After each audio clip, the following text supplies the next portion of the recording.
Hello guys, class 12th D and F block element का 6 video है और आज के वीडियो का टॉपिक है standard electrode potential of D block elements. D block elements के स्टैंडर्ड इलेक्ट्रोड पोटेंशियल और इनके ट्रेंड को अगर आप एनसीईआरटी में से डायरेक्ट पढ़ेंगे तो यहाँ पे काफ़ी कॉम्पैक्ट तरीके से दिया हुआ है, क्योंकि यहाँ पे कई सारे वेरिएशंस या एबनॉर्मेलिटीज़ भी हैं। तो इनको अगर आप बिना बेसिक्स के समझोगे तो आप यहाँ से समझ नहीं पाएंगे, कॉन्सेप्ट आपके क्लियर नहीं हो पाएंगे। तो पहले मैं इसके बेसिक्स आपको समझा देता हूँ, उसके बाद एनसीईआरटी में से लाइन बाय लाइन रीड करेंगे और उनको समझेंगे।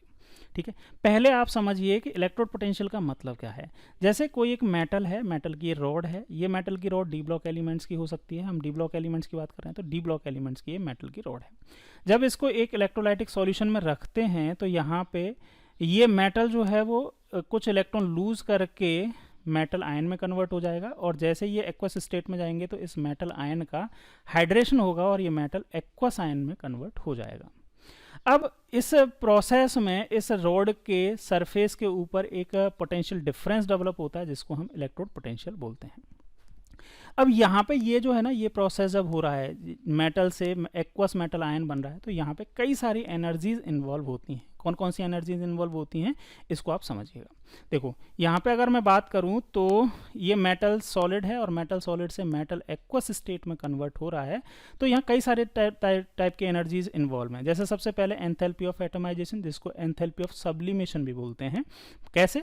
देखो मेटल सॉलिड है, मेटल सॉलिड से ये मेटल सॉलिड से मेटल गैसेस फॉर्म में कन्वर्ट हुआ है। ठीक है, तो इस सॉलिड से गैसेस फॉर्म में कन्वर्जन को सब्लिमेशन भी बोलते हैं। या फिर हम मेटल के केस में क्या बोल सकते हैं, मेटल सॉलिड है और मेटल के एटम्स जो हैं वो अलग अलग हो गए हैं और गैसेस स्टेट में आ गए हैं, तो इसको एटमाइजेशन भी बोल सकते हैं कि ये एटॉमिक फॉर्म में कन्वर्ट हो गया है। तो इससे एसोसिएटेड एनर्जी जो होगी उसी को हम बोलते हैं एंथैल्पी ऑफ एटमाइजेशन, पहले टाइप की एनर्जी। दूसरे टाइप की एनर्जी जो है वो कौन सी होगी? आयनाइजेशन एंथैल्पीज होंगी। तीसरे टाइप की एनर्जी जो होंगी वो हाइड्रेशन एंथैल्पीज होंगी। और ये जो हैं इन सभी को this can be explain in term of electrode potential. ये सारी एनर्जी चेंज जो हैं वो इलेक्ट्रोड पोटेंशियल के टर्म में भी हम इनको एक्सप्लेन कर सकते हैं। जैसे मैंने आपको बताया कि मेटल सॉलिड से मेटल एक्वस मेटल आयन में कन्वर्जन जो है वो एक डायरेक्ट स्टेप हमें दिखता है, लेकिन इसमें इनडायरेक्ट स्टेप्स भी हैं। कौन कौन सी स्टेप हैं? पहला स्टेप मैंने आपको समझाया कि मेटल सॉलिड जो है वो मेटल गैसियस आइसोलेटेड आइटम में कन्वर्ट हो रहा है, तो इससे एसोसिएटेड जो एंथैल्पी होगी उसको हम बोलते हैं एंथैल्पी ऑफ एटमाइजेशन, जिसे एंथैल्पी ऑफ सब्लिमेशन भी बोलते हैं। दूसरा, जैसे ही आइसोलेटेड गैसियस एटम बना, उसमें से एक इलेक्ट्रॉन लूज होने के लिए, एक इलेक्ट्रॉन लूज करने के लिए जो एनर्जी रिक्वायर्ड होती है उसको हम बोलते हैं आयनाइजेशन एंथैल्पी या फर्स्ट आयनाइजेशन एंथैल्पी, जिसको हम डेल्टा IH1 बोल देंगे। अब एक इलेक्ट्रॉन लूज हो गया, इस गैसियस एटम में से एक इलेक्ट्रॉन लूज हुआ, अब ये मेटल आयन बन गया। इस मेटल आयन में से एक और इलेक्ट्रॉन लूज करना है, तो उसके लिए जो एनर्जी होगी उसको हम बोल देंगे आयनाइजेशन एंथैल्पी सेकंड या सेकंड आयनाइजेशन एंथैल्पी, जिसको डेल्टा IH2 से डिनोट करेंगे। अब ये मेटल आयन जो है वो गैसेस स्टेट में है। इस मेटल आयन का जब हाइड्रेशन होगा तो एनर्जी कुछ लिबरेट होगी, रिलीज होगी, और इस एनर्जी को हम बोलते हैं हाइड्रेशन एनर्जी या हाइड्रेशन एंथैल्पी। तो गैसियस मेटल एटम से एक्वस मेटल एटम में कन्वर्जन होने में कुछ एनर्जी रिलीज होती है, जिसको हम बोलते हैं एंथैल्पी ऑफ हाइड्रेशन। तो देखो, अगर मैं डायरेक्ट इस वाले प्रोसेस की बात करूं, मेटल सॉलिड से और एक्वस मेटल आयन में कन्वर्जन, इससे एसोसिएटेड एनर्जी को अगर मैं डेल्टा H बोलता हूं, तो ये डेल्टा H जो है वो सम होगा इस एंथैल्पी ऑफ एटमाइजेशन का, इन आयनाइजेशन एंथैल्पी और हाइड्रेशन एंथैल्पीज का, यही होगा। क्लियर है? तो ये आपने क्लास 11th में बॉन्ड हेवर साइकिल पढ़ा होगा, उसके जैसा ही कुछ है। ठीक है, कुछ प्रोसेस है। तो इस एंथैल्पी इस मेटल सॉलिड से मेटल आयन के एक्वस स्टेट में कन्वर्जन के ड्यूरिंग अगर मैं डेल्टा H लिखता हूं, तो डेल्टा H इक्वल क्या होगा? Atomisation enthalpy plus ionisation enthalpy plus hydration enthalpy. अब ये चीज़ आपको पता है कि एटमाइजेशन एंथैल्पी मतलब एटम सॉलिड को गैसियस फॉर्म में कन्वर्ट करने के लिए एनर्जी देनी पड़ेगी। मतलब ये प्रोसेस जो होगा वो कैसा प्रोसेस होगा? एक एंडोथर्मिक प्रोसेस होगा। सिमिलरली यहाँ पे जो आयनाइजेशन करने के लिए भी एनर्जी देनी पड़ती है, ये भी एंडोथर्मिक प्रोसेस है। तो ये वाली एंथैल्पी और ये तीनों एंथैल्पी एंडोथर्मिक प्रोसेस होने की वजह से पॉजिटिव एंथैल्पीज हैं, इसीलिए मैं इनको प्लस साइन के साथ में यहाँ पे लिख देता हूँ। हाइड्रेशन एनर्जी में क्योंकि एनर्जी रिलीज होती है, एक एक्सोथर्मिक प्रोसेस होता है, इसीलिए हाइड्रेशन एंथैल्पी जो है वो नेगेटिव एंथैल्पी होगी।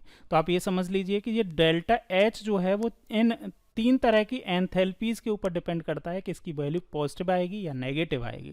अब ये वैल्यू अगर नेगेटिव आती है, most of D block elements के लिए ये डेल्टा एच की वैल्यू नेगेटिव आती है। जितनी ज़्यादा डेल्टा एच की वैल्यू नेगेटिव होगी उतना ही इसका स्टैंडर्ड इलेक्ट्रोड पोटेंशियल, जिसको स्टैंडर्ड रिडक्शन पोटेंशियल भी बोलते हैं, वो नेगेटिव होगी। जितनी ज़्यादा इसकी नेगेटिव वैल्यू होगी उतना ही इसका ई नॉट की वैल्यू भी उतनी ही ज़्यादा नेगेटिव होगी। और जितनी ज़्यादा negative value standard electrode potential की होती है उस एलिमेंट के लिए रिड्यूसिंग नेचर उतना ही ज़्यादा होता है। क्योंकि हम इसमें इलेक्ट्रोकेमिस्ट्री में पढ़ा है कि अगर ई नॉट की वैल्यू पॉजिटिव है इसका मतलब क्या है कि वहाँ रिडक्शन ईजी है, और ई नॉट की वैल्यू नेगेटिव है इसका मतलब ऑक्सीडेशन इजी है। ऑक्सीडेशन इजी है मतलब उसका रिड्यूसिंग नेचर ज़्यादा है। ठीक है, ये क्लियर हो गया। अब ये दो पॉइंट है ना यार, इसको अच्छे से याद रखना। इन्हीं के बेसिस पे आगे की जितनी चीज़ें हैं वो आपको कनेक्ट करनी है, और इन्हीं के बेसिस पे क्वेश्चन भी खूब पूछे जाते हैं। जो कॉन्सेप्ट है वो मेजर कॉन्सेप्ट यहीं से आएंगे सारे के सारे, इसको आपको ध्यान में रखना है। ठीक है, अब देखो, अब मैं बात करता हूं कि 3D सीरीज में जो इलेक्ट्रोड पोटेंशियल का जर्नल ट्रेंड है, इलेक्ट्रोड पोटेंशियल किसके लिए मैं बात कर रहा हूं, m+2 से m में जाने का जो इलेक्ट्रोड पोटेंशियल है उसका जर्नल ट्रेंड की बात करेंगे पहले हम, है ना। जर्नल ट्रेंड में अगर हम बात करें 3D सीरीज में स्कैंडियम से स्टार्ट होता है, लेकिन यहाँ पे स्कैंडियम यूज नहीं किया है। इसका पीछे रीजन क्या है? फर्स्ट रीजन है कि स्कैंडियम जो होता है वो स्कैंडियम +3 फॉर्म में ही स्टेबल होता है, स्कैंडियम +2 में नहीं बनता। जबकि हम यहाँ पे m+2 मतलब स्कैंडियम +2 से स्कैंडियम के बारे में बात करेंगे तो स्कैंडियम +2 मिलता ही नहीं है, इसीलिए इस सीरीज में स्कैंडियम नहीं लिया गया है, पहली बात। दूसरी बात, हम जर्नल ट्रेंड की करते हैं कि जर्नल ट्रेंड अगर देखें ई नोट का, ये वैल्यू यहाँ पे दे रखी है और इन वैल्यूज के बेसिस पे ही ये ग्राफ बनाया गया है। इन वैल्यूज में अगर आप देखेंगे तो नेगेटिव वैल्यूज जो हैं, ये पहली वैल्यू जो है टाइटेनियम के लिए वो है -1.63, दूसरी वैनेडियम के लिए जो वैल्यू है -1.18, तीसरी वैल्यू क्रोमियम के लिए है -0.90। आप यहाँ से यहाँ देख रहे हैं कि जो नेगेटिव वैल्यूज़ हैं वो डिक्रीज हो रही हैं। इलेक्ट्रोड पोटेंशियल की नेगेटिव वैल्यूज़ क्या हो रही हैं? डिक्रीज हो रही हैं। तो जनरली हम जर्नल ट्रेंड हम क्या बोल सकते हैं 3D सीरीज के लिए, लेफ्ट टू राइट अगर हम मूव करते हैं तो इलेक्ट्रोड पोटेंशियल की नेगेटिव वैल्यूज जो होती हैं वो डिक्रीज होती हैं। अब डिक्रीज होने के पीछे रीज़न क्या है ये भी समझिएगा। हाँ, यहाँ पे एक चीज़ और समझिए, डिक्रीज हो रही है ना ये वैल्यूज, वो बहुत कम वैल्यू से डिक्रीज हो रही है, एकदम शार्प डिक्रीज नहीं है। अब शार्प डिक्रीज क्यों नहीं है और डिक्रीज क्यों रही है, इन दोनों चीज़ों को समझिएगा। रीज़न क्या है कि जब हम लेफ्ट टू राइट मूव करते हैं ना एक पीरियड में, जैसे 3D सीरीज में भी मूव कर रहे हैं, तो इफेक्टिव न्यूक्लियर चार्ज इंक्रीज होता है और साइज जो है वो भी डिक्रीज होता है। जनरली बोल रहा हूँ क्योंकि कई सारे एक्सेप्शन भी हैं 3D सीरीज में ना। साइज डिक्रीज होता है और साइज डिक्रीज होने से क्या होगा, एक इलेक्ट्रॉन रिमूव करना डिफिकल्ट होगा, यानी कि आयनाइजेशन एंथैल्पी इंक्रीज होगी। और जैसे जैसे आयन का साइज डिक्रीज होता है वैसे वैसे उसकी हाइड्रेशन एंथैल्पी भी इंक्रीज होती है। अब देखो, अगर ये वैल्यू इंक्रीज हो रही है, मतलब कौन सी वैल्यू इंक्रीज हो रही है, हाइड्रेशन एनर्जी इंक्रीज हो रही है और एंथैल्पी भी इंक्रीज हो रही है। लेकिन ज़्यादा इंक्रीज क्या होता है, आयनाइजेशन एंथैल्पी में होता है। इन वैल्यूज से आप कनेक्ट कर सकते हैं, ये वैल्यूज गिवन है। जैसे आयनाइजेशन एंथैल्पी में बेसिकली हमें सेकेंड आयनाइजेशन एंथैल्पी को ज़्यादा ध्यान देना है, क्योंकि जो मेजर चेंज होता है वो सेकेंड आयनाइजेशन एंथैल्पी में होता है। देखो, अगर हम देखें यहाँ पे टाइटेनियम का जो सेकेंड आयनाइजेशन एंथैल्पी है वो है कितना, 1309, और वैनेडियम के लिए सेकेंड आयनाइजेशन एंथैल्पी है 1414।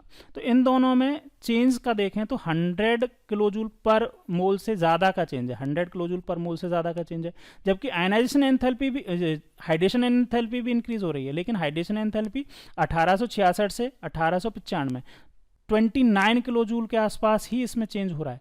तो ज़्यादा चेंज क्या हो रहा है, ये सेकेंड आयनाइजेशन एंथैल्पी। अब यहाँ पे समझना, जो पहले वाला कॉन्सेप्ट मैंने बताया था कि देखो हाइड्रेशन एनर्जी इंक्रीज हो रही है जो नेगेटिव वैल्यूज़ है, तो ओवरऑल नेगेटिव वैल्यू तो इंक्रीज होती है, लेकिन क्योंकि ये वैल्यूज़ भी इंक्रीज हो रही हैं, ये वैल्यू ज़्यादा इंक्रीज हो रही हैं, है ना, तो ओवरऑल वैल्यू डेल्टा एच की तो नेगेटिव ही रहेगी। लेकिन क्योंकि डेल्टा आई यानी कि आयनाइजेशन एंथैल्पी की वैल्यू जो है वो कंपैरेटिवली ज़्यादा इंक्रीज हो रही है, तो इसका इंक्रीज जो है negative value of delta H उतना ज़्यादा नहीं होता, शार्प इंक्रीज नहीं होता इसके इंक्रीज होने की वजह से।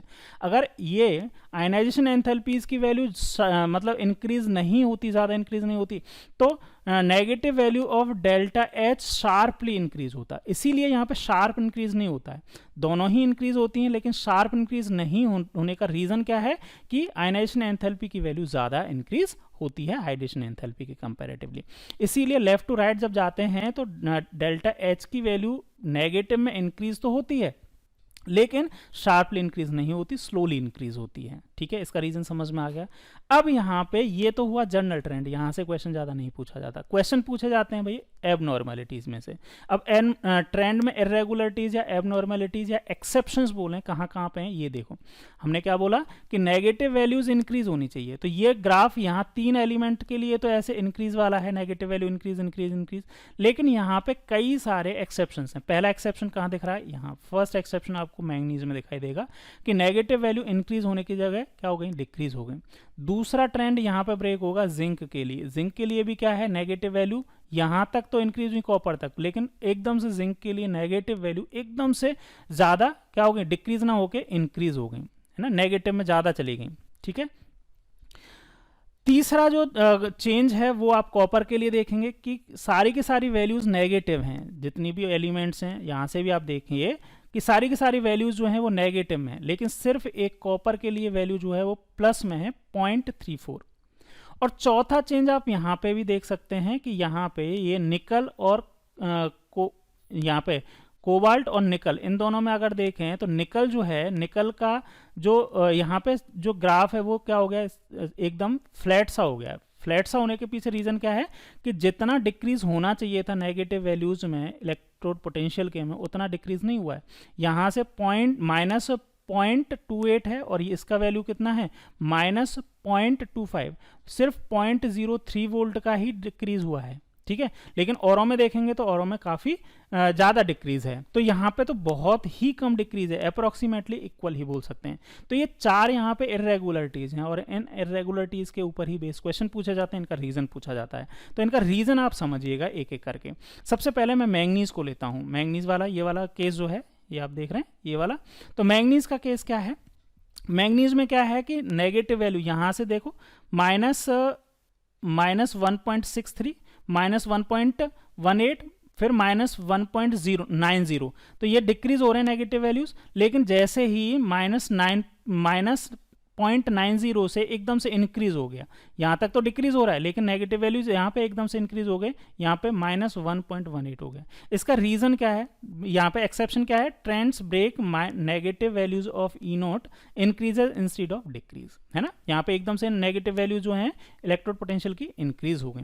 इसका रीजन क्या है, रीजन आपको याद रखना है यार, है ना, कॉन्सेप्चुअली समझ लो। ये डेटाज भी आपको याद नहीं रखने हैं, डेटा सिर्फ मैं आपको सपोर्ट करने के लिए दिखा रहा हूँ, जिससे आप समझ पाएँ कितना डिक्रीज हो रहा है, कैसे डिक्रीज हो रहा है, क्योंकि डिक्रीज इंक्रीज कम ज़्यादा बस इतना सा बोलने से आपको कन्फ्यूजन हो सकते हैं। इसीलिए मैंने यहाँ डेटा की हेल्प ले रहा हूँ। ये डेटा आपको एनसीईआरटी में भी गिवन है, तो इनको आप आराम से कोरिलेट कर सकते हैं। डेटा आपको याद नहीं रखने हैं, याद आपको रीजन ही रखना है। देखो यहाँ पे ये नेगेटिव वैल्यू इंक्रीज होने का रीजन क्या है, इंक्रीज होने का रीजन है डेल्टा I2, मतलब डेल्टा IH2 का मतलब है second ionisation enthalpy less than expected because stable D5 configuration. मतलब क्या हुआ, मैंगनीज जो है, अगर आप मैंगनीज को देखें तो उसका इलेक्ट्रॉन Mn का इलेक्ट्रॉनिक कॉन्फ़िगरेशन होगा 3d5 4s2। इसमें से एक इलेक्ट्रॉन निकला, फर्स्ट आयनाइजेशन एंथैल्पी इसमें लगी और ये Mn प्लस में कन्वर्ट हो गया और इसका इलेक्ट्रॉनिक कॉन्फ़िगरेशन हो गया 3d5 4s1। अब ये बहुत ज़्यादा अनस्टेबल इलेक्ट्रॉनिक कॉन्फ़िगरेशन है। ये क्या चाहेगा, एक stable electronic configuration, half filled stable electronic configuration D5 में कन्वर्ट होना चाहेगा। तो इसके लिए जो एनर्जी लगेगी ना सेकेंड आयनाइजेशन एंथैल्पी, वो बहुत कम लगेगी। वैल्यूज भी देख सकते हो आप, वैल्यूज में अगर आप देखें यहाँ पे पहले, यहाँ पे क्रोमियम के लिए सेकेंड आयनाइजेशन एंथैल्पी की वैल्यू है 1500 बिन में, है ना, 1592, और मैंगनीज के लिए सेकेंड आयनाइजेशन की एंथैल्पी की वैल्यू 1509 है ना, 1509 है। तो ये कम हो गई ना सेकेंड आयनाइजेशन एंथैल्पी की वैल्यू। अब सेकेंड आयनाइजेशन की वैल्यू कम हो गई तो आपको पता ही है यहाँ पे ये वैल्यू पॉजिटिव, ये वैल्यू पॉजिटिव, ये वाली वैल्यू पॉजिटिव भी, और ये वाली नेगेटिव है। अब ये पॉजिटिव वैल्यू कम होगी तो ओवरऑल हम कह सकते हैं डेल्टा एच जो है नेगेटिव में ज़्यादा इंक्रीज हो जाएगा, ये वाली वैल्यू ज़्यादा डोमिनेट करेगी, और ज़्यादा डोमिनेट करेगी तो डेल्टा एच की वैल्यू कंपैरेटिवली ज़्यादा नेगेटिव होगी, और डेल्टा एच की वैल्यू जितनी ज़्यादा नेगेटिव होगी इलेक्ट्रोड पोटेंशियल की वैल्यू भी उतनी ही ज़्यादा नेगेटिव होगी। इसीलिए यहाँ पे ये मैंगनीज का ट्रेंड ब्रेक होता है, पहला। दूसरा क्या है भाई, जिंक के लिए। जिंक के लिए भी लगभग सेम ही है। कैसे?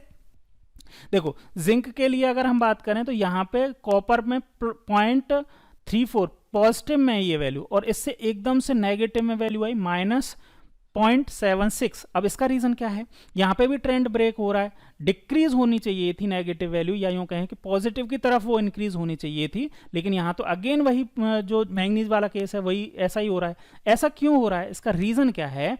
इसमें भी सेम रीजन है। इसके लिए भी सेकंड जो जिंक होता है, जिंक के लिए सेकंड आयनाइजेशन एंथैल्पी की वैल्यू जो एक्सपेक्टेड वैल्यू होती है उससे काफ़ी कम होती है, और उसका रीज़न होता है स्टेबल D10 इलेक्ट्रॉनिक कॉन्फ़िगरेशन।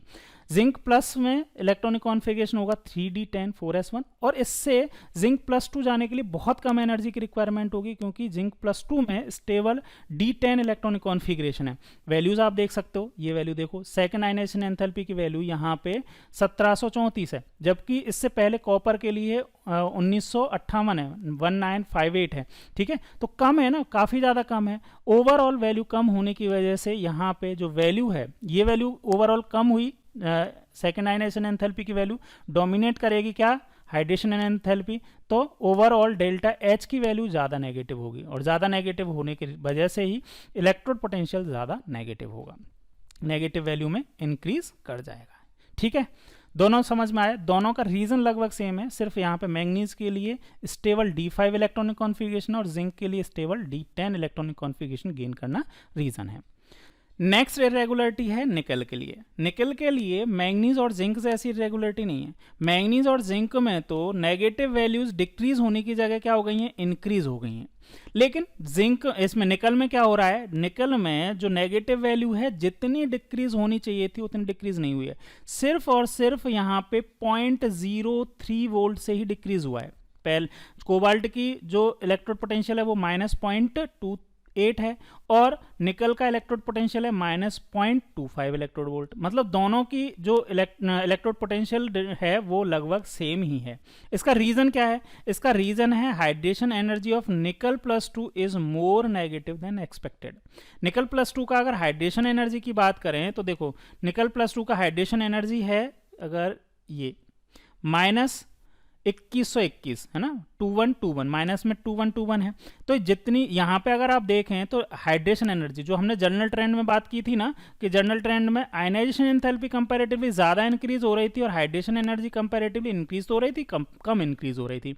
लेकिन यहाँ निकल के केस में हाइड्रेशन एनर्जी भी ज़्यादा इंक्रीज हो गई है ना। ज़्यादा इंक्रीज होने की वजह से क्या है, ओवरऑल नेगेटिव वैल्यू भी क्या होगी? इंक्रीज होगी। इसीलिए यहाँ पे नेगेटिव वैल्यू में जितना डिक्रीमेंट आना चाहिए था उतना डिक्रीमेंट नहीं आया, और कॉपर और निकल इन दोनों की ही जो इलेक्ट्रोड पोटेंशियल हैं वो अप्रॉक्सीमेटली इक्वल हो गए। कोबाल्ट का जो इलेक्ट्रोड पोटेंशियल है वो -0.28 वोल्ट है, और निकल का इलेक्ट्रोड पोटेंशियल -0.25 इलेक्ट्रोड वोल्ट है। इसका रीजन आप याद रखें कि हाइड्रेशन एनर्जी ऑफ निकल is more negative than expected. Clear है? नेक्स्ट यहाँ पे है लास्ट, काफ़ी इंपॉर्टेंट है ये कॉपर, काफ़ी ज़्यादा जर्नल और काफ़ी इंपॉर्टेंट, कई बार क्वेश्चन पूछा जा चुका है, आगे भी पूछा जा सकता है। इसमें क्या है? इसमें अगर आप देखें तो इसका ट्रेंड तो भैया पॉजिटिव हो गया। हम इलेक्ट्रोड पोटेंशियल की वैल्यू अभी तक 3D सीरीज में सबके लिए नेगेटिव बोल रहे हैं कि नेगेटिव वैल्यू, लेकिन कॉपर ही सिर्फ एक ऐसा इकलौता एलिमेंट है जिसके लिए इलेक्ट्रोड पोटेंशियल की वैल्यू पॉजिटिव है। अब इलेक्ट्रोड पोटेंशियल यानी कि स्टैंडर्ड रिडक्शन पोटेंशियल की वैल्यू पॉजिटिव है। इसका मतलब क्या है? स्टैंडर्ड इलेक्ट्रोड पोटेंशियल के वैल्यू पॉजिटिव होने का रीजन क्या है? पहले रीजन समझेंगे फिर मतलब समझेंगे। रीजन है कि जो कॉपर है उसकी second ionisation enthalpy is very high. Copper की सेकेंड आयनाइजेशन एंथैल्पी कितनी हाई है? देखो यहाँ पे सेकेंड आयनाइजेशन एंथैल्पी 1958 है। 1958 सबसे ज़्यादा है। सभी इनमें देखें, सभी एलिमेंट्स के अगर कंपेयर करें तो सबसे ज़्यादा जो सेकेंड आयनाइजेशन एंथैल्पी है वो कॉपर की है। क्यों है कॉपर की ही? उसका रीज़न है कि कॉपर का इलेक्ट्रॉनिक कॉन्फ़िगरेशन, कॉपर +1 का जो स्टेबल इलेक्ट्रॉनिक कॉन्फ़िगरेशन होता है 3D10। अब स्टेबल इलेक्ट्रॉनिक कॉन्फ़िगरेशन को तो कोई ब्रेक करना चाहेगा नहीं, तो एक और इलेक्ट्रॉन निकालने के लिए, मतलब कॉपर +2 में कन्वर्ट करने के लिए बहुत ज़्यादा एनर्जी की रिक्वायरमेंट होती है ना। इनफैक्ट सबसे ज़्यादा 3D सीरीज में सबसे ज़्यादा जो आयनाइजेशन सेकेंड आयनाइजेशन एंथैल्पी है वो कॉपर प्लस से कॉपर प्लस 2 में कन्वर्ट करने के लिए ही है। इसीलिए हम ऐसा बोल सकते हैं क्या कि यहाँ पे ये वैल्यू जो है पॉजिटिव वैल्यू बहुत ज़्यादा इंक्रीज हो गई, इनफैक्ट इस हाइड्रेशन एनर्जी को भी ओवरकम कर दिया, और पॉजिटिव इसकी वैल्यू ज़्यादा इंक्रीज होने की वजह से ये डेल्टा एच जो है वो पॉजिटिव हो गया। डेल्टा एच पॉजिटिव होने की वजह से क्या होगा, ई नॉट भी पॉजिटिव हो जाएगा। ई नॉट पॉजिटिव है, कितना है ई नॉट पॉजिटिव, प्लस 0.34 वोल्ट हो गया, ठीक है। और प्लस पॉजिटिव होने का मतलब क्या है कि ये इसका रिड्यूसिंग नेचर जो कॉपर का है वो भी बहुत कम हो जाएगा। कॉपर जितना नेगेटिव होगा उतना ही रिड्यूसिंग नेचर ज़्यादा होगा। अब पॉजिटिव हो गया तो रिड्यूसिंग नेचर भी क्या हो जाएगा, कम हो जाएगा। इसीलिए डी ब्लॉक एलिमेंट्स के जितने भी एलिमेंट्स हैं वो डाइल्यूट एसिड के साथ में रिएक्शन करके, डाइल्यूट एसिड्स के साथ में रिएक्शन करके मेटल क्या देते हैं, हाइड्रोजन गैस प्रोड्यूस करते हैं, ठीक है, जनरली। लेकिन कैसे करते हैं ये भी समझ लो। इसमें जो डाइल्यूट एसिड होते हैं उसमें H प्लस होता है, जो मेटल होता है वो मेटल का रिड्यूसिंग नेचर होगा, तो मेटल क्या करेगा, इसको एक इलेक्ट्रॉन प्रोवाइड करेगा, और दो हाइड्रोजन ऐसे मिलके दो हाइड्रोजन दो इलेक्ट्रॉन लेंगे, और ये H प्लस और H प्लस आपस में दो इलेक्ट्रॉन गेन करके H2 में कन्वर्ट हो जाते हैं। अब कॉपर तो भैया पॉजिटिव है ना, पॉजिटिव होने की वजह से इसका वैल्यू हाइड्रोजन से भी ज़्यादा हो गया इलेक्ट्रोड पोटेंशियल, क्योंकि हाइड्रोजन का इलेक्ट्रोड पोटेंशियल तो जीरो होता है, उससे भी ज़्यादा हो गया। इसका मतलब ये हाइड्रोजन को भी ये इलेक्ट्रॉन डोनेट नहीं करेगा, और इलेक्ट्रॉन डोनेट नहीं करेगा तो कॉपर डाइल्यूट एसिड के साथ में रिएक्शन करके हाइड्रोजन गैस भी लिबरेट नहीं करेगा। अब इस एक्सेप्शन में भी अगेन एक्सेप्शन है। क्या एक्सेप्शन है ये ध्यान रखना, ये भी इंपॉर्टेंट है कि जनरली डाइल्यूट एसिड के साथ में तो रिएक्शन नहीं करता है, जनरली क्या कभी नहीं करता है डाइल्यूट एसिड के साथ में, लेकिन दो ऐसी कंडीशंस हैं जिसमें कॉपर एसिड्स के साथ में रिएक्शन करता है। एक तो नाइट्रिक एसिड, क्योंकि ये ऑक्सीडाइजिंग नेचर का होता है, और एक हॉट कॉन्सेंट्रेटेड H2SO4, इनके साथ में कॉपर रिएक्शन कर लेता है ना। HNO3 के साथ में कॉपर रिएक्शन करके क्या बनाता है, कॉपर नाइट्रेट और नाइट्रस ऑक्साइड और H2O, है ना। ये रिएक्शन भी याद रखना है, ये काफ़ी, क्योंकि रेयर रिएक्शन है ना, जो जर्नल रिएक्शन से अलग है, तो इसीलिए इंपॉर्टेंट भी हो जाती है। और यहाँ पे H2SO4 कौन सी कंडीशन में, हॉट और कॉन्सेंट्रेटेड फॉर्म में कॉपर से रिएक्शन करके कॉपर सल्फेट, सल्फर डाइऑक्साइड और वाटर बनाती हैं। तो सिर्फ दो ही रिएक्शन एसिड के साथ में होती हैं कॉपर की, और वो भी कंडीशनल रिएक्शन है, एक तो नाइट्रिक एसिड के साथ में, एक हॉट कॉन्सेंट्रेटेड सल्फ्यूरिक एसिड के साथ में रिएक्शन होती हैं। तो आपको समझ में आ गया इलेक्ट्रोड पोटेंशियल का किस तरह से हमने एंथैल्पी के साथ में कोरिलेशन किया, और जहां जहां इरेगुलरिटीज हैं, 4 इरेगुलरिटीज हैं, उन 4 इरेगुलरिटीज और जनरल ट्रेंड के बारे में हमने बात की।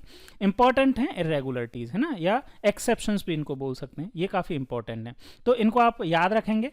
नेक्स्ट टॉपिक हम इसको बाद में पढ़ेंगे, पहले हम एनसीईआरटी में से जो अभी हमने टॉपिक पढ़ा है उसको भी एक बार रीड कर लेते हैं, ठीक है, फिर उसके बाद आगे चलेंगे। देखो table 8.4 contains the thermochemical parameter related to the transformation of the solid metal atom to M plus ion in solution। देखो मेटल से मेटल प्लस टू एक्वस में कन्वर्ट होने के लिए कौन कौन सी एनर्जीज की रिक्वायरमेंट होती है मैंने बताया, and their standard electrode potential. तो ये टेबल, इस टेबल की बात कर रहे हैं जिसका रेफरेंस से हमने सारा का सारा टॉपिक समझा है इसके बारे में, है ना। The observed value of E naught and those calculated using the data of table 8.4 are compared in figure 8.4। ये वाला फिगर की बात कर रहे हैं, तो ये दोनों फिगर की हेल्प से ही हम सारी चीज़ें समझे हैं। यूनिक बिहेवियर देखो इंपॉर्टेंट, मैंने बताया कॉपर काफ़ी इंपॉर्टेंट है। ये वाला पैराग्राफ मैंने अभी आपको एक्सपेंड करके सारा समझाया है, क्यों कैसे, अभी इसको एक बार पढ़ भी लो, कितना शॉर्ट में दे रखा है, लेकिन क्वेश्चन यहाँ से पूछा जाता है। The unique behaviour of copper having the positive E not value. तो कॉपर के लिए जो इलेक्ट्रोड पोटेंशियल की वैल्यू है वो पॉजिटिव होती है, सिर्फ और सिर्फ 3D सीरीज में कॉपर के लिए ही पॉजिटिव होती है, इंपॉर्टेंट पॉइंट है। Account for its inability to liberate hydrogen from acid. E naught positive होने की वजह से इसका रिड्यूसिंग नेचर कम हो जाता है, और रिड्यूसिंग नेचर कम होने की वजह से ये डाइल्यूट एसिड में से हाइड्रोजन गैस लिबरेट नहीं कर पाता है। Only oxidizing acids like nitric acid and hot concentrated sulfuric acid react with copper। Reactions मैंने आपको बता दी अभी। The acid being reduced, the high energy to transform copper to copper plus aqueous is not balanced by hydration enthalpy। The general trend toward the less negative E naught values across the series is related to the general increase in the sum of the first and second ionization enthalpies। तो मैंने आपको सारा का सारा बताया कैसे कैसे इसमें हो रहा है। और कॉपर के लिए सेकेंड आयनाइजेशन एंथैल्पी की वैल्यू ज़्यादा होती है। जनरल ट्रेंड जो है वो किस किस से है, किस किस के सम से है, enthalpy of atomization, ionization enthalpy of hydrogen enthalpy के सम से हम डिसाइड करते हैं। It is interesting to note that the value of E naught for manganese, nickel, zinc are more negative than expected from the trend.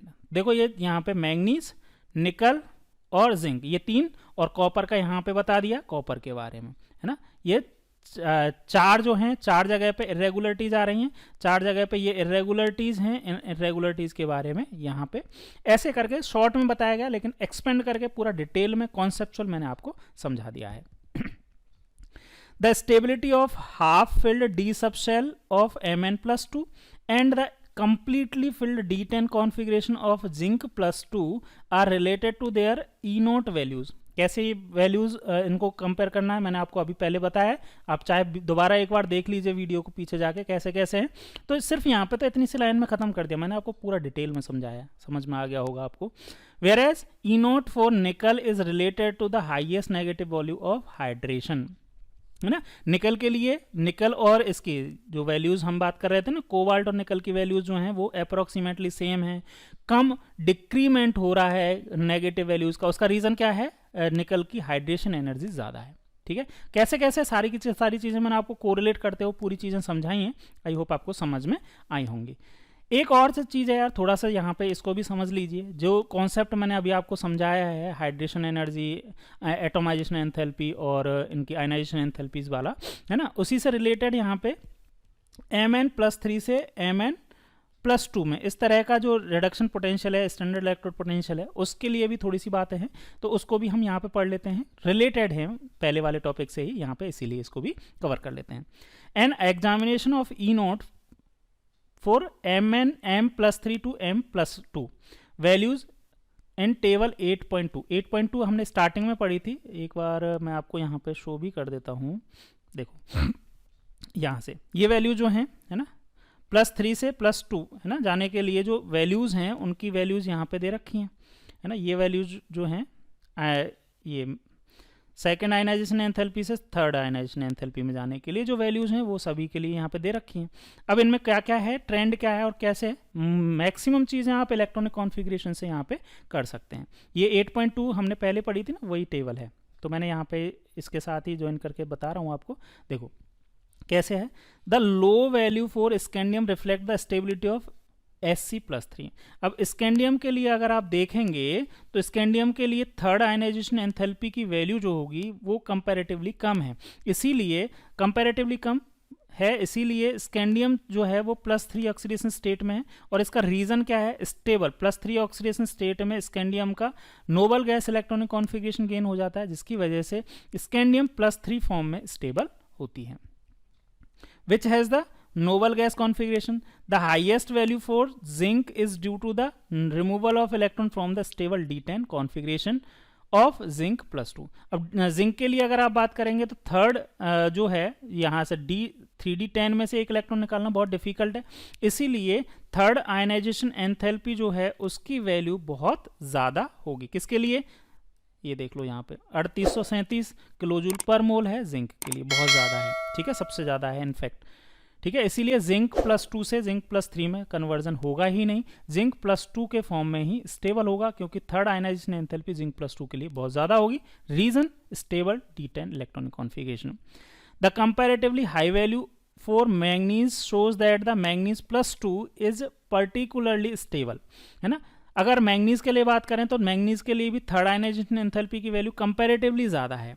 यहाँ पे देखो third ionization enthalpy, reason क्या है कि Mn+2 का इलेक्ट्रॉनिक कॉन्फ़िगरेशन 3d5 हो जाता है, जो कि स्टेबल इलेक्ट्रॉनिक कॉन्फ़िगरेशन है। एक और इलेक्ट्रॉन निकाल के ये अनस्टेबल इलेक्ट्रॉनिक कॉन्फ़िगरेशन में नहीं जाना चाहेगी। ठीक है, whereas comparatively low value for Fe shows the extra stability of Fe+3।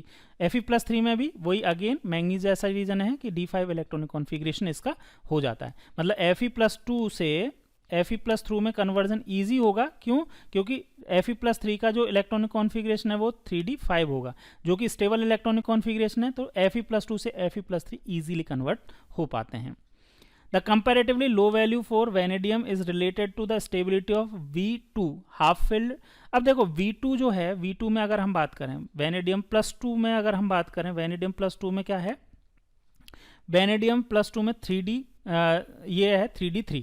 अब 3D3 ये वैसे कॉम्प्लेक्स कंपाउंड, कोऑर्डिनेशन कंपाउंड्स में भी हम बात करते हैं। देखो 3 तो हैं ही, यहाँ पे हमने 3D10 सबसे ज़्यादा स्टेबल है, फिर 3D5 ये फुली फिल्ड d ऑर्बिटल है, ये कंप्लीटली हाफ फिल्ड ऑर्बिटल है, कंप्लीट फिल्ड हाफ फिल्ड। अब इसके अलावा जो पार्शियली फिल्ड हैं उनमें भी एक क्या है, एक ये होता है जो कॉम्प्लेक्सेस फॉर्म करते हैं, कॉम्प्लेक्स कंपाउंड या कोऑर्डिनेशन कंपाउंड फॉर्म करते हैं, वहाँ पे जो d ऑर्बिटल है वो भी ब्रेक हो जाता है। कैसे ब्रेक होता है, यहाँ पे 1 2 3 4 एंड 5, 1 2 3 4 5 ये हो गया ना। अब ये क्या होता है, Tg और T2g में क्या होता है, ब्रेक डाउन होता है ना। ये 3 ऑर्बिटल यहाँ पे T2g कहलाते हैं, T2g, और 2 ऑर्बिटल जो हाई एनर्जी ऑर्बिटल होते हैं उनको Tg ऑर्बिटल्स बोलते हैं, ठीक है, T2g और Tg। अब अगर यहाँ पे कंप्लीटली ये 3D जो होगा, 3D electronic configuration, 3D3 electronic configuration जिसका होगा, जिसमें T2g completely filled completely half filled हो जाएंगे, कंप्लीटली फिल्ड नहीं, हाफ फिल्ड हो जाएंगे, मतलब 3 इलेक्ट्रॉन्स होंगे, तो T2g में सारे के सारे फिल हो गए हैं। तो ये वाला इलेक्ट्रॉनिक कॉन्फ़िगरेशन कंपैरेटिवली 3D3 जो होता है पार्शियली फिल्ड में भी अगर हम बात करें तो 3D3 इलेक्ट्रॉनिक कॉन्फ़िगरेशन कंपैरेटिवली ज़्यादा स्टेबल होता है। रीज़न यहाँ पे आपको समझ में आ गया होगा, T2g जो है उनमें सभी में एक एक इलेक्ट्रॉन फिल हो जाता है, इसीलिए, ठीक है। इसीलिए वेनेडियम प्लस 2 जो है वो हाफ फिल्ड T2g लेवल की वजह से मोर स्टेबल होता है। इसी से रिलेटेड एक क्वेश्चन यहाँ पे है जो आपके इसमें दे रखा है, इन टेक्स्ट क्वेश्चन में, why Cr+2 reducing and Mn+3 oxidising when both have D4 electronic configuration. मतलब क्रोमियम प्लस 2 जो होता है ना उसका नेचर कैसा होता है, रिड्यूसिंग, जबकि Mn जो होता है वो कैसा होता है, Mn+3 जो होता है वो ऑक्सीडाइजिंग नेचर होता है। Mn+3 से Mn+2 में कन्वर्ट होना चाहता है, जबकि क्रोमियम जो है क्रोमियम+3 में कन्वर्ट होना चाहता है। इसका रीज़न भी जो मैंने अभी बताया उसी से हो सकता है। Chromium plus 2 is reducing as its configuration changes from D4 to D3। Chromium plus से क्रोमियम+3 जब जाएगा तो यहाँ पे क्या होगा, ये D4 से D3 में जाता है, और D3 मैंने आपको बताया T2g हाफ फिल्ड हो जाता है, और हाफ फिल्ड होने की वजह से स्टेबल इलेक्ट्रॉनिक कॉन्फ़िगरेशन होता है। पार्शियली फिल्ड में भी जो D3 जो है वो कंपैरेटिवली स्टेबल होता है, जबकि इसमें क्या होगा, on the other hand the change from Mn+2 to Mn+3 result in the half filled. जबकि Mn+2 से Mn+3 से Mn+2 में क्या हो रहा है, D5 इलेक्ट्रॉनिक कॉन्फ़िगरेशन गेन हो रहा है। तो D5 ऑब्वियसली ज़्यादा स्टेबल है, D10 सबसे ज़्यादा, फिर उसके बाद D5 की स्टेबिलिटी, और पार्शियली फील्ड में सबसे ज़्यादा स्टेबल कौन सा है, D3। तो ऑब्वियसली अगर किसी का D4 है तो D4 में 2 तरफ जाने का ऑप्शन हो, एक तो D5 हो या एक D3 हो, तो ऑब्वियसली कहाँ जाना चाहेगा, पहले D5 में जाना चाहेगा और या फिर D3 में जाना चाहेगा। तो क्रोमियम जो है वो D3 में जाता है, और जो मैंगनीज जो है वो D5 इलेक्ट्रॉनिक कॉन्फ़िगरेशन उसको गेन होता है। इसीलिए इनका नेचर एक्स्ट्रा स्टेबिलिटी गेन करने के लिए इनका क्रोमियम प्लस 2 जो है वो रिड्यूसिंग और Mn+3 ऑक्सीडाइजिंग नेचर शो करता है। इसी तरह से यहाँ पे ये इन टेक्स्ट क्वेश्चन एक और है कि E0 for Mn+2 M value for copper is positive, what is possible reason for this. अब इसके लिए पॉसिबल रीजन क्या, मैंने आपको सारा का सारा रीजन ही समझा दिया है कॉपर के लिए क्या है। आप इसका आंसर लिखिएगा और मुझे कमेंट करके बताइएगा ये जो चीज़ें आपको मैंने बताई हैं वो आपको समझ में आई हैं या नहीं आई हैं। अगर आपको समझ में आई हैं तो इस इन-टेक्स्ट क्वेश्चन का आंसर मुझे कॉमेंट में चाहिए, आप कमेंट करके बताइए। चलिए फिर आज के लिए हम थोड़ा इतना ही रखते हैं, काफ़ी बड़ा वीडियो हो गया है। नेक्स्ट वीडियो में हम trends in stability of higher oxidation state के बारे में डिस्कस करेंगे। फिर मिलते हैं नेक्स्ट वीडियो में। Thank you.